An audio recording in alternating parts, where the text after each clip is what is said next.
Hello, everybody. My name is Nathan Byrd, founder of Acquisition Conference and Acquisition IQ Network, as well as the Acquisition IQ podcast. And we just wanted to say thank you so much for watching this episode with Dr. Remington Curtis.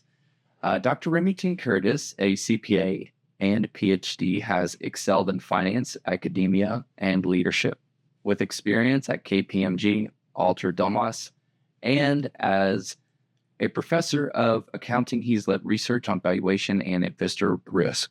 He's also served as the CFO, CTO, and controller for startups and investment funds. A former Utah Army National Guard officer, he brings strategic expertise and discipline from overseeing special operations logistics in Iraq. His financial acumen and innovation makes him a vital asset to the world. My mother will be so proud of that intro. Thank you. Well, I think there's a lot of people out there that are looking to buy companies, looking to sell companies, and there are so many different dynamics that go into this. We just spoke earlier about even family dynamics and generational organizations and how to navigate the complexities of relationships.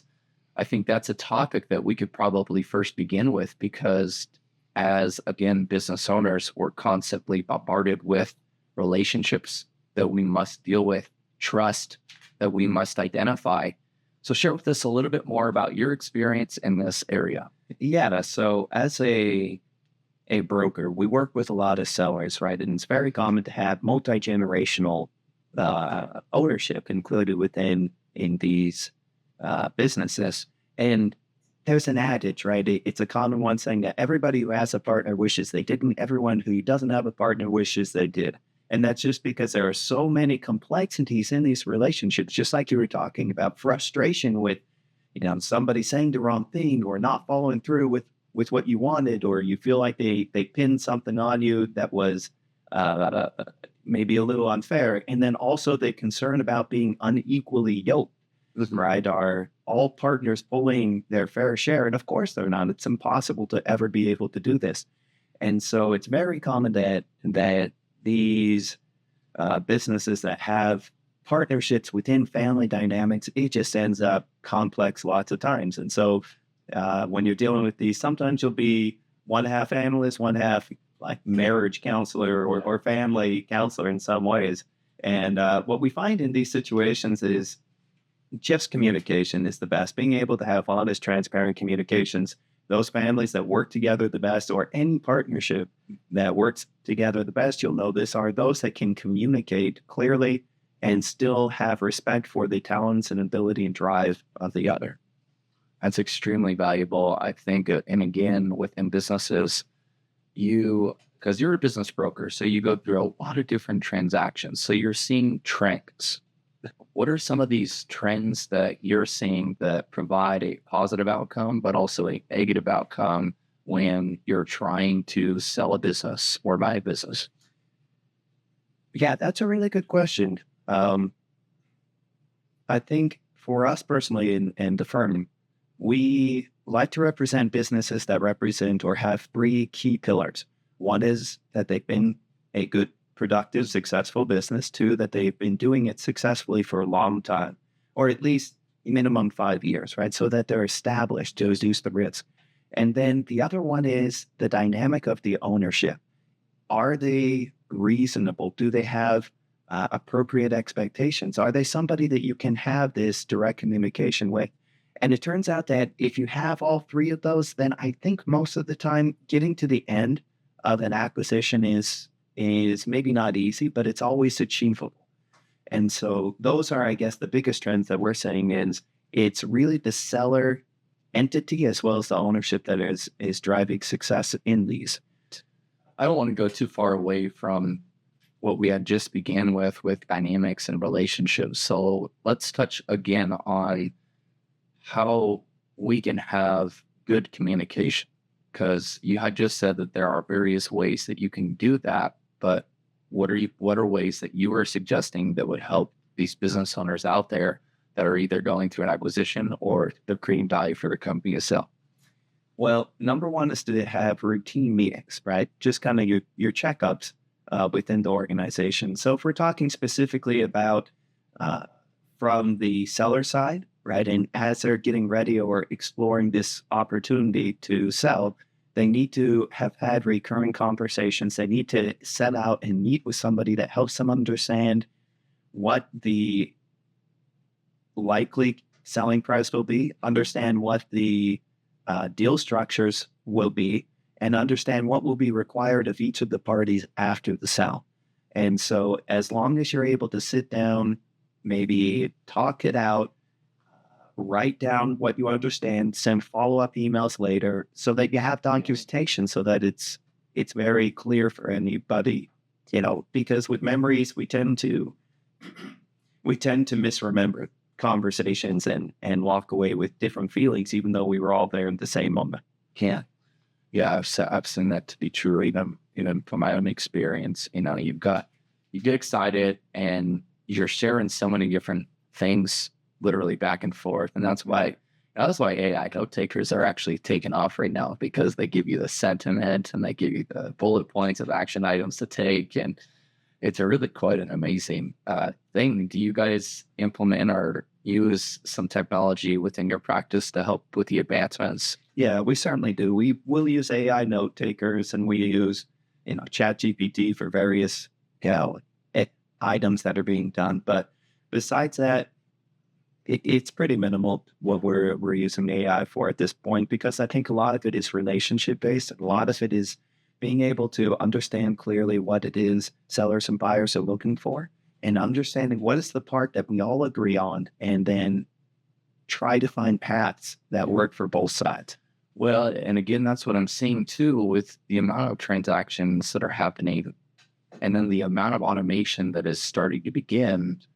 At times, there can be a loss of the interpersonal communication, the understanding of one, understanding the other, and then it ultimately leads to a breakdown in the exchange based on the reliancy on the automation. So if you miss the relational component, but yet only look at the automation, there has to be a balance of the two. Yeah, automation should always be a tool, but it should never be the primary factor, right? It's not the master itself. It's a tool that's used by the master. Yeah, I agree. And that's good. You touched on some things like valuation, and as a business owner, as well as someone who's looking to buy or sell the company, you've got to know the value of a business. So walk me through the different ways that one would value a company. Awesome. I love this topic. My PhD was looking at valuations, right? And so that's why I asked. Let's dig into this, and I'll try to make it not too nerdy for everybody, okay? So I'm going to give you the very simple formula for valuation. Then we'll talk about why it's not simple at all. All right. Any business is worth the present value of its expected future cash flows. And as long as you're staying focused on that formula, you're able to back into valuation for any particular transaction. So there are kind of three components of that formula. One is expected future cash flows. And so generally what most people will do within the industry is you use an AR1 model, meaning we're going to project next year off of what we did this year. We'll project the year after that off of, our trend and so on and so forth.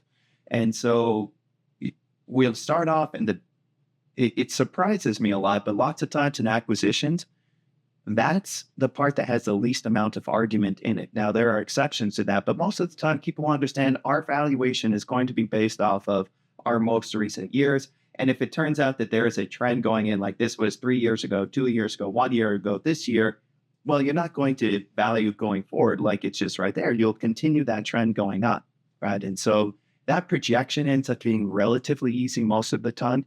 What is more complex is that to determine the present value, you have to assign an interest rate. And that interest rate is going to be based off of the risk as well as the opportunity cost of other investments.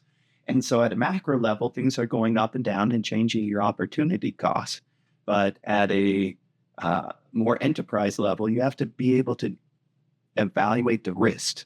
And from person to person, that risk is going to be different from buyer to buyer. Maybe I have experience in the industry, or maybe I'm looking to buy a company and I know that the owner is very involved in the operations of it. And so because I have experience here, I'm able to step in their shoes and there's relatively lower risk. And so to me, that company, the present value of those cash flows is going to be higher relative to just somebody off the street that isn't as experienced. And so when we're looking at valuation, we're always focusing on projected cash flows and what we're able to essentially project and what we're comfortable assuming will happen going forward, and the risk that we're assigning for that particular buyer. Risk assessment throughout this process. What is one way that you look at risks, and how do you identify what risks are weighted most or what risks aren't weighted as much? Does that make sense? So what is most valuable, what is not as valuable throughout the risk assessment profile? Yeah, it's going to change across selling entities as well as across buyers, because certain buyers will have confidence in some ways or others. For example, liquidity risk is a major risk for any operating company or with any acquisition, meaning you buy a company and it's going to be very successful, but are you going to be able to finance it until you're able to reap the benefits of that, right? Most companies, they go under because they run out of cash, not necessarily because their economics are not great, right? And so if you are a well-funded entity, that liquidity risk may not be your major concern. If you are a single owner and you're relying on the SBA loans, and so you just have limited liquidity, well, now you will evaluate companies with that cash flow and the reliancy and consistency of it coming through. For you, those will be more valuable relative to other ones that maybe they are very lumpy or have volatility when the cash flow comes out. And so it has to be very individualized off of both your buyer as well as your selling entity. Very, very good. Yeah. So in addition to liquidity risk, another one that we'll see is, of course, the concern that any major customers will leave, right, or any key employee turnover. Those are very important, but again, it'll depend on the entity that's acquiring them over whether or not they're willing to assume that risk and how detrimental it will be to their investment in this company, depending on what happens. As one wanting to increase their overall valuation, what would you suggest for them to do in the organization of their books as well as their long-term contractual agreements that would, in essence, increase or potentially decrease the valuation of the company? Yeah, that's perfect. So there's really only the two things that you can do to change your value. You can increase your projected cash flow or you can decrease your perceived risk. So to decrease your perceived risk as far as contracts go, if you're able to contract out your current clientele so that it becomes recurring revenue, the value of your business increases quite significantly, right? It's that annual recurring revenue. It's the reason those businesses that have that trade at a much higher multiple relative to those that are just having to renew and find new customers every single year. Yeah, we're seeing this to be true within the CPG and direct-to-consumer brands and subscription-based models that are able to value add to what these customers are looking for. Obviously, there's so many different types of businesses out there, that have different business models, right? Whether it's a SaaS tech company that has a multiple on subscriptions or, that sustainable cash flow. Yeah. Another major thing that I don't think most owners understand how important it is for valuation for risk assessment is your accounting records and just the overall records of your business. It turns out that, most business owners, especially smaller on the mid-sized business owners, do not have very good records. And those records are important to first confirm your historic cash flow as well as be able to have comfort in your projections going forward. You've noticed that many times, I bet you, throughout the organization of the finances of the different companies based on your past, but also how many different transactions. What are 3 things that you would suggest people to do, again, to make sure that their books are in line, as well as their organization of their finances is up to par to be able to continue to increase valuation? Oh, that's a really good question. I think like with any good question, the answer should be, it depends, right? Yep. And so probably the number one thing I would suggest is to meet with somebody that will be able to give you some guidance and evaluate your company, help you understand what are the most important aspects of your particular business, and then how can you document it to prove to any potential buyers that what you're claiming is actually true. So for some entities, it may be that the value is derived mostly from the customer list that they have. For other entities, it may be related to some of the technology that they have, or maybe even their personnel, right? It's the expertise and relationships that are coming through those. And so I guess there's no one answer for every entity, but definitely talking with a qualified business broker, for example, would be a great way to help you receive that education, or maybe some other consultant, or talk to somebody that you think might be interested in acquiring your company and say, what is important to you?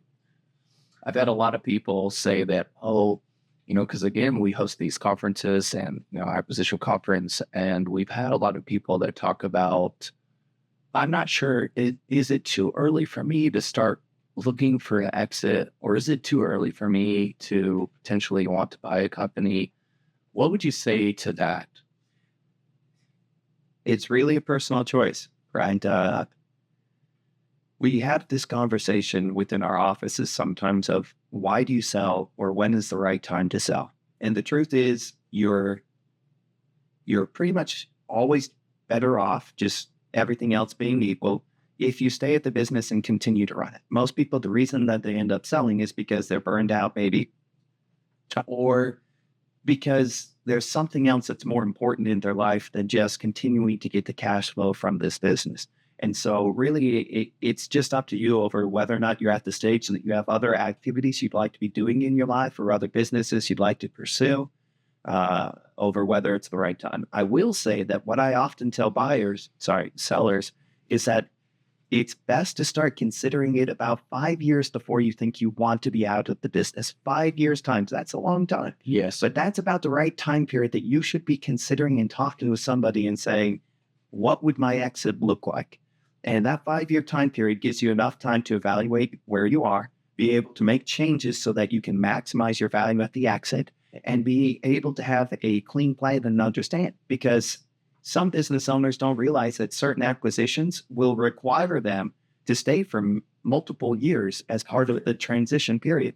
And so if I'm sitting there and I'm 65 and I say, hey, I want to be able to hang out with my grandkids at age 70, that doesn't mean that at 69, I can now suddenly sell my business. I might have to stay on for multiple years thereafter. So it may be that the right time to sell in order to truly be out of my business at 70 is 67. Yeah, so, Right. yeah, that's so good.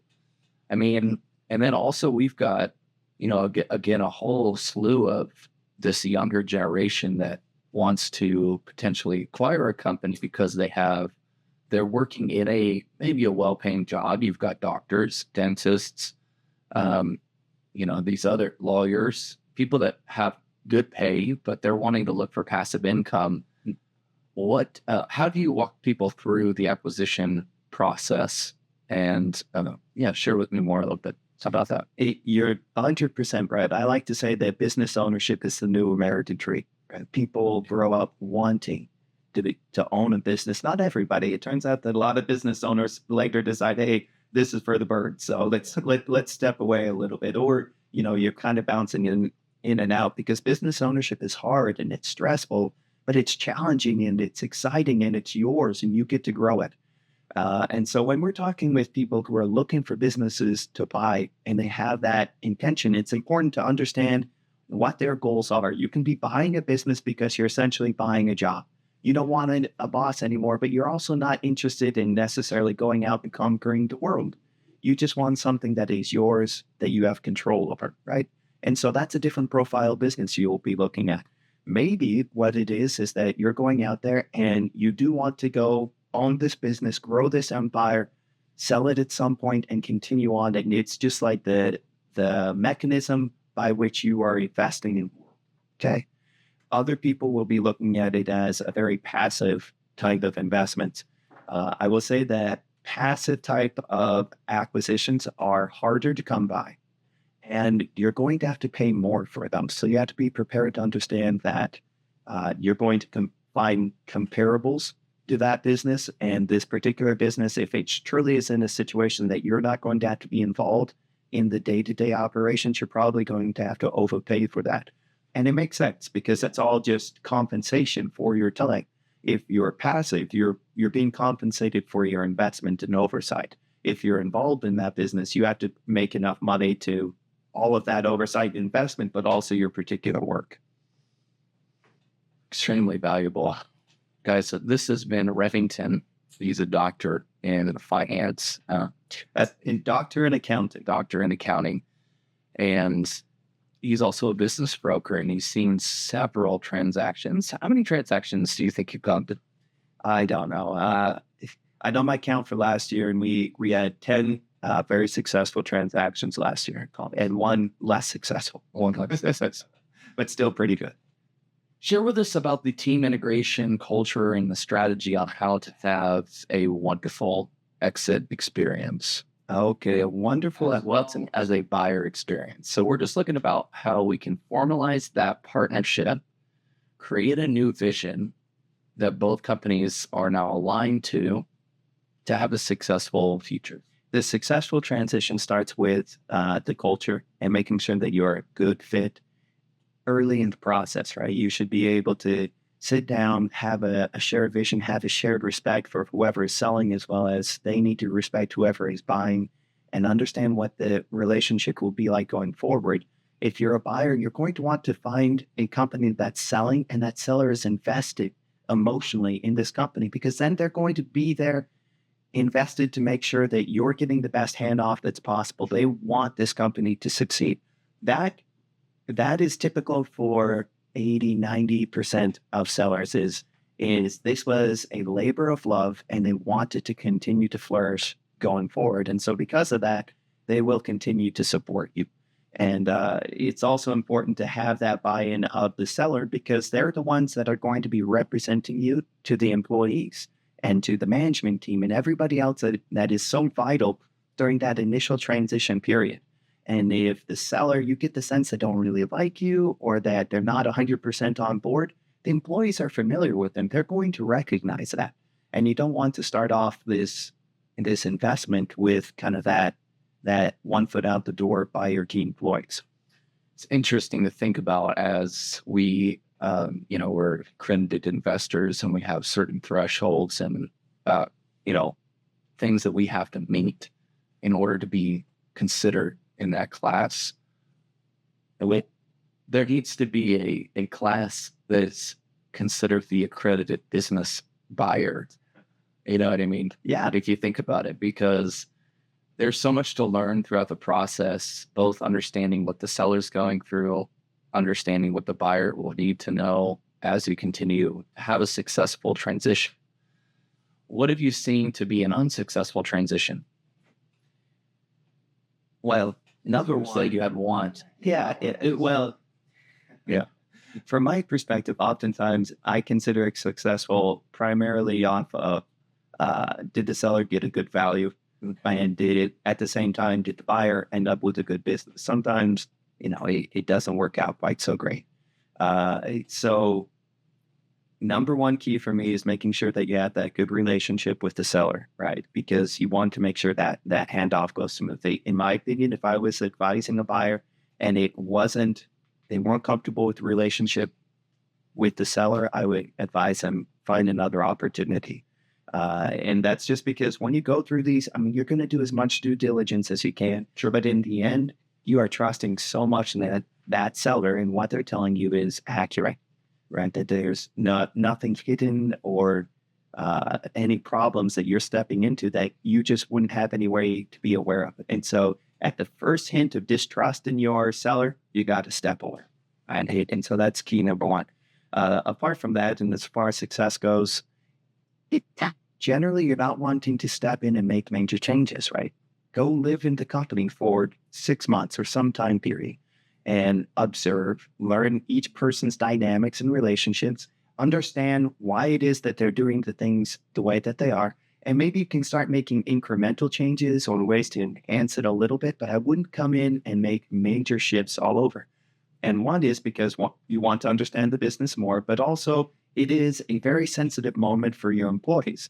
Yes, change is hard and uncomfortable for them. And many employees, when they're faced with the threat of potential change, just get scared and leave anyways, right? Before they even see what the change would be.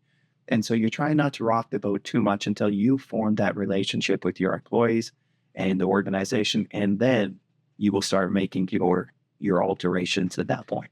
Patience, understanding, observation, and then we can start to make changes. And it's also very clear to understand why it is that you're acquiring this business. So true. There can be strategic reasons. One is maybe it's just the cash flow for that entity itself. The other is, are you acquiring this because it enhances your other entities in some way? And so if that's why you're doing it, right, just understanding what's clear, what is important about this acquisition, and making sure that that is always treated with kid gloves. So sacrifice short-term to make sure it's long-term success. Well, again, this has been Dr. Remington Curtis, business broker, doctor, changing the world and making lives a little bit better by helping them understand the buying and selling process. We need more people just like you during this process to help educate both parties to make a successful transaction. And if I could, you asked, how is it that sellers understand if it's the right time for them to be, looking into it? I mean, earlier is always better. You're just giving yourself educational information. And you'll remember that one of the things that I suggested in order to evaluate their business was talk to potential buyers. This conference is an excellent opportunity to do that, right? To be able to go and mingle and say, what are you looking for? Understand from a buyer's side what is important, and then evaluate your own entity off of the information you're getting. We're absolutely thrilled to have Mr. Remington at the Acquisition Conference in Salt Lake City on March 21st. He's going to be one of our panel moderators, helping to facilitate a perfectly ran panel discussion. I believe he's going to do a wonderful job, just like what he did with this podcast today.